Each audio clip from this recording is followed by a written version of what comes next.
Hey, this is Jacob from HAA. As many of you know, we customize the learning experience for all of our students. So we have reached out to our instructors and asked them to respond to some of the most common issues our students face.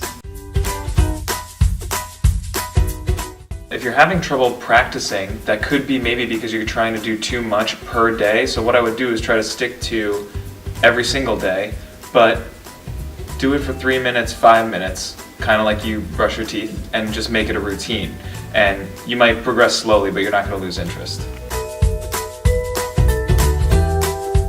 So normally what I do with my students to keep them interested in their instruments is I let them choose the kinds of songs that they enjoy listening to, because that way they'll be excited about working on them. Studies show that students who are involved in a musical or creative outlet excel emotionally, academically, and socially. And with the option of group makeups or Skype lessons, there's always a time to make time for your lesson.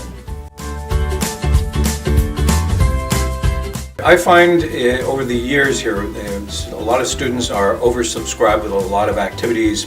So what I've said to them while they're doing their homework at night, they can always take a break, and taking a break from homework is a healthy thing to do. And that would be a great time to practice, and just to put in maybe 10 or 15 minutes in as a homework break, because they are using the other side of the brain.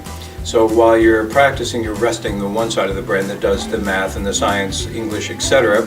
And at the same time, while you're practicing, you're using more the creative side of your brain. And this way you are able to balance things out as a whole.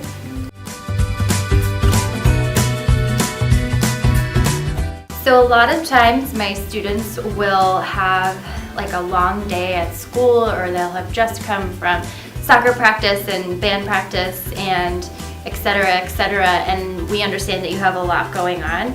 And so on days when you feel like you're too overwhelmed, it's good to just let your instructor know that, and then you don't have to do crazy amounts of really difficult stuff in the lesson. If you let us know how you're feeling at the beginning of the lesson, then we can just work on something easy. Or if you're an acting student, then we can work on maybe writing a fun monologue or reading some monologues.